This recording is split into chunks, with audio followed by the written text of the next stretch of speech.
আমরা সবাই জানি যে সারা ভারতবর্ষে যে জনজাতি গোষ্ঠী প্রায় 700। ত্রিপুরাতে আমাদের যেটা বলা হয়েছে বা আমরা জানি যে 19টি জনজাতি গোষ্ঠী, কিন্তু এই 19টি জনজাতি গোষ্ঠী বাদ দিলেও আমাদের এখানে সাব ট্রাইবস অনেক গোষ্ঠী আছে। এখানে এর সংখ্যা প্রায় 40-এর মতো আছে এখানে। এবং আমাদের সরকার বারবার আমরা চেষ্টা করছি যে কোনো যারা এই ধরনের সাব ট্রাইবসগুলো আছে বা যে জনজাতি গোষ্ঠী হোক, সেগুলো যেন এক্সটিংক্ট না হয়, তারা যেন হারিয়ে না যায়, তার জন্য আমরা প্রতিনিয়ত আমরা চেষ্টা করছি।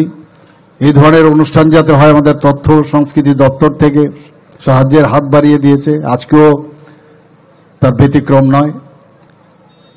এবং আপনারা জানেন যে আমাদের এই যে জনজাতি গোষ্ঠীগুলোর যারা সমাজপতিরা আছেন, তাদেরকে আমরা একটা সাম্মানিক আমরা দিচ্ছি। এবার ক্যাবিনেটে আমরা আগে আমাদের সরকার আসার পর তাদেরকে 2000 টাকা করে আমরা সাম্মানিক ভাতা দিতাম। আমাদের সরকার আসার পরে এটা প্রথম, এর আগে কিন্তু এর আগের সরকার কোনো দেয়নি, এই বিষয়ে চিন্তা ভাবনা করেনি।